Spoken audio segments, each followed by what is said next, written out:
परी और जादुई हाथी। परीलोक में बसे पहाड़ों के बीच एक छोटे से गांव में अमृता नाम की परी एक हाथी के छोटे से बच्चे के साथ रहती थी। दरअसल कुछ समय पहले एक कार एक्सीडेंट में उसके माता पिता की मौत हो चुकी थी। फिर वह पूरी तरह से अकेली पड़ चुकी थी। एक दिन वह हाथी का बच्चा उसे घायल अवस्था में मिलता है और वह उसे उठाकर घर ले आई। तब से दोनों मिलकर रहते थे। अमृता परी ने उस हाथी के बच्चे का नाम गोलू रखा हुआ था। वह जैसे ही उसे बुलाती तो वह दौड़ा चला आता। एक दिन वह दोनों जंगल में टहलने के लिए जाते हैं। यहाँ तो कितनी अच्छी हवा चल रही है, हम यहाँ बैठकर आराम कर लेते हैं। कुछ देर में अमृता परी की आंख लग जाती है और वह सो जाती है। थोड़ी देर बाद जब उसकी आंखें खुलती हैं तो वह देखती है कि गोलू वहाँ नहीं था। अरे ये गोलू कहाँ चला गया? जरूर यहीं कहीं आसपास गया होगा। फिर अमृता परी के हर जगह देखने के बाद भी गोलू उसे कहीं भी दिखाई नहीं देता। मुझे गोलू की चिंता हो रही है, कहीं उसे कुछ हो तो नहीं गया। अब मैं उसे कहाँ ढूंढूंगी? फिर वह गोलू को ढूंढने के लिए जंगल के अंदर चली जाती है। तभी वह देखती है कि कुछ शिकारी गोलू को एक पिंजरे में कैद किए हुए थे। इसका मतलब इन लोगों ने गोलू को पकड़ लिया है। अब मैं क्या करूंगी? ये लोग मेरे कहने पर गोलू को नहीं छोड़ेंगे। हे भगवान, प्लीज मेरी मदद कीजिए। तभी वहाँ एक बड़ा सा हाथी आता है। इतने बड़े हाथी को देखकर दोनों शिकारी बहुत ही डर जाते हैं और उल्टे पांव वहाँ से भाग जाते हैं।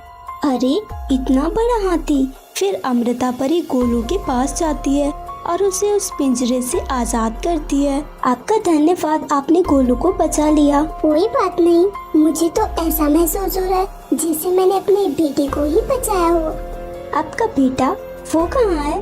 दरअसल कुछ समय पहले कुछ शिकारी इस जंगल में आए थे और उन्होंने मुझ पर और मेरे बच्चे पर हमला किया। उन्होंने मेरे बेटे को घायल भी कर दिया था। मैं जाकर भी उसे नहीं बचा पाई क्योंकि उन्होंने मुझे बेहोश कर दिया था। तब से अब तक मेरा बेटा मुझे नहीं मिला है। फिर तो आपने अपने बेटे को ही बचाया है। मेरा बेटा मतलब? दरअसल कुछ समय पहले गोलू मुझे यहाँ जंगल में ही घायल अवस्था में मिला था, तो इसका मतलब ये जरूर आपका ही बेटा है। तुम्हारा बहुत बहुत धन्यवाद मेरे बेटे को फिर मुझसे मिलाने के लिए। मैंने तो सोचा था मैं उससे दोबारा कभी नहीं मिल पाऊंगी, पर आज तुम्हारी वजह से मेरा बेटा मुझे वापस मिला। कोई बात नहीं। अच्छा मैं चलती हूँ। वैसे मुझे गोलू की बहुत याद आएगी, पर उसका आपके पास रहना ही ज्यादा सुरक्षित होगा, इसीलिए वह आपके पास ही रहेगा। वह हाथी अपने बच्चे से मिलकर बहुत ही खुश होती है। सो फ्रेंड्स, अगर आपको ये कहानी अच्छी लगी हो तो वीडियो को लाइक कीजिए, चैनल को सब्सक्राइब कीजिए और हमें कमेंट करके ज़रूर बताएं कि आपको कहानी कैसी लगी। परी की शादी की जादुई चूड़ियाँ। हेलो दोस्तों, आज जो मैं आपको कहानी सुनाने जा रही हूँ ये कहानी है परी की शादी की जादुई चूड़ियों की कहानी। तो चलिए दोस्तों, कहानी की शुरुआत करते हैं। शनाया परी अपनी माँ के साथ रहती थी। उसकी माँ कुछ दिनों के लिए शहर में उसकी शादी के लिए लड़का देखने के लिए गई हुई थी और शनाया परी घर पर अकेली थी। उसे घर में बिल्कुल अच्छा नहीं लग रहा था, इसीलिए उसने सोचा क्यों न मैं कुछ देर जंगल में जाकर टहल कर आऊं, मुझे अच्छा भी लगेगा और माँ भी कुछ दिनों बाद वापस आएंगी। ये सोचकर शनाया परी जंगल की तरफ निकल जाती है और कुछ ही देर में जंगल में पहुंच जाती है। वहाँ उसे बहुत ही अच्छा लग रहा था। इसी तरह से अब हर रोज शनाया परी जंगल में टहलने के लिए जाने लगी। फिर एक दिन जब वह एक नदी के किनारे बैठी हुई थी, तभी उसे वहीं पर चूड़ियाँ पड़ी हुई दिखाई देती हैं। अरे ये क्या? ये तो कितनी अच्छी चूड़ियाँ हैं, पर ये यहाँ कैसे? कोई इन्हें कैसे यहाँ डाल सकता है? क्यों न मैं इन्हें घर लेकर जाऊँ, ये ठीक रहेगा। ये सोचकर शनाया परी उन चूड़ियों को उठा लेती है और उन्हें लेकर अपने घर पहुंच जाती है। तब तक उसकी माँ भी घर पे आ चुकी थी। बेटी तुम कहाँ थी? वो माँ, मुझे घर में अच्छा नहीं लग रहा था, इसीलिए मैं बाहर टहलने के लिए गई थी। वो सब छोड़ो, तुम्हें पता है मेरे साथ क्या हुआ? जब मैं शहर जा रही थी तो रास्ते में कुछ चोरों ने मुझे पकड़ लिया और सारे पैसे भी छीन लिए जो बैंक में जमा करने थे। फिर जब मैं उन लोगों के घर पर गई, उनके घर जाकर सारी बात बताई तो वो लोग बोले कि मैं झूठ बोल रही हूँ ताकि मुझे दहेज के पैसे ना देने पड़े, और उन्होंने रिश्ता तोड़ दिया। माँ, आप चिंता मत कीजिए, भगवान जी हमारी मदद जरूर करेंगे। आप जाकर आराम कीजिए, मैं अपने कमरे में जा रही हूँ। शनाया परी अपने कमरे में चली जाती है। ये किसकी चूड़ियाँ हो सकती है, कुछ समझ नहीं आ रहा है। तब भी अचानक वहाँ अजीब सा प्रकाश होता है और वे चूड़ियाँ जादुई चूड़ियों के रूप में बदल जाती हैं।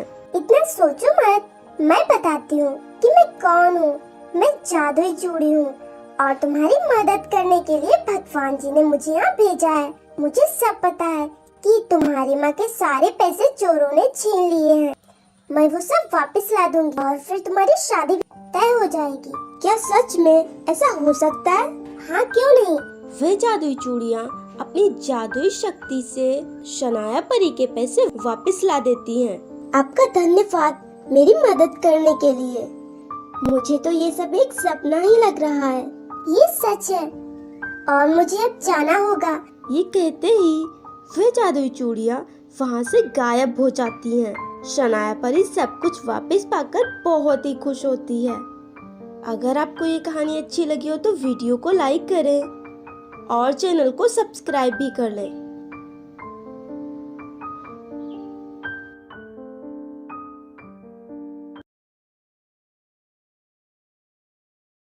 परी की शादी का जादुई बेड।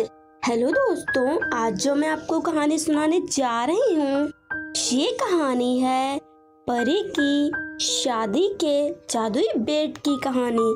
तो चलिए दोस्तों, कहानी की शुरुआत करते हैं। सितारा परी बहुत ही अच्छी परी थी और वह हमेशा सबकी मदद किया करती थी और अपनी माँ के साथ रहती थी।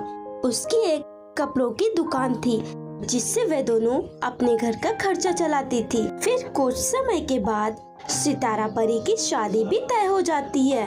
धीरे धीरे कुछ दिन बीत जाते हैं। एक दिन दोनों अपनी दुकान में थी, तब भी उस दुकान में आग लग जाती है। सितारा परी की माँ तो किसी तरह बाहर आ जाती हैं, पर सितारा परी अंदर ही रह जाती है। माँ, मुझे बचाओ, आग तेजी से फैल रही है, कुछ कीजिए माँ। फिर काफी कोशिशों के बाद सितारा परी को आग से बाहर निकाल लिया जाता है। सितारा परी तो किसी तरह बच जाती है, पर पूरी दुकान उस आग में जल जाती है। दोनों बहुत ही दुखी होती हैं, क्योंकि दोनों के पास कमाने का कोई साधन नहीं बचता है। जब यह बात लड़के वालों को पता चलती है तो वह शादी करने से इनकार कर देते हैं। इस बात से दोनों बहुत ही दुखी हो जाती हैं। माँ, अब पैसे कहाँ से आएंगे? मैं भी उसी बारे में सोच रही हूँ। तू चिंता मत कर, कुछ न कुछ हो जाएगा। मैं अभी काम ढूंढने के लिए जा रही हूँ, शायद मुझे काम मिल जाए। मैं भी चलूंगी आपके साथ। नहीं, तू यहीं रह, मैं शाम तक वापिस आ जाऊंगी। और अपना ख्याल रखना और चिंता मत करना, सब ठीक हो जाएगा। फिर उसकी माँ को भी काम मिल जाता है। उससे धीरे धीरे उनके घर का खर्चा चल रहा था। फिर एक दिन, माँ, मेरा बेड टूट गया है, क्या आप मुझे नया बेड ला कर देंगी? बेटी, कल मेरी महीने की तनख्वाह मिलने वाली है, मैं उसी में से तुम्हें नया बेड ला कर दूंगी। फिर दूसरे दिन सितारा परी की माँ उसके लिए नया बेड ला देती हैं। माँ, ये बेड देखने में कितना अच्छा है, फिर तो काफी महंगा भी होगा। नहीं बेटी, ये 1000 रुपए का है। मार्केट में एक आदमी बेच रहा था, पता नहीं उसने इतने सस्ते में कैसे दे दिया, नहीं तो मैं इसे कभी नहीं ले पाती। अब मैं जा रही हूँ, तू अपना काम कर। उसकी माँ वहाँ से चली जाती हैं। वह उस बेड पर बैठ जाती है। तभी वह बेड बोलने लगता है, मेरे ऊपर से उठो, मुझे दर्द हो रहा है। क्या? बेड कैसे बोल सकता है? कहीं तुम जादुई बेड तो नहीं? हाँ, मैं जादुई बेड हूँ। मैंने टीवी में देखा है कि जादुई चीजें लोगों की मदद करती हैं। क्या तुम भी मेरी मदद करोगे? हाँ, मैं तुम्हारी मदद करूँगा, क्योंकि मैं जिसके पास भी जाता हूँ उसकी मदद करता हूँ, इसीलिए मैं तुम्हारी भी मदद करूँगा। बोलो तुम्हें क्या चाहिए? मुझे ढेर सारे पैसे चाहिए ताकि हम वापस से अपना काम शुरू कर सके। फिर जादुई बेट अपनी जादुई शक्ति से सितारा परी को बहुत सारा सोना देता है। ये लो, और कभी भी अपने पैसों पर घमंड मत करना, नहीं तो इसका परिणाम बहुत ही बुरा हो सकता है। मैं आपकी बातों का ध्यान रखूंगी। सितारा परी बहुत ही खुश हो जाती है।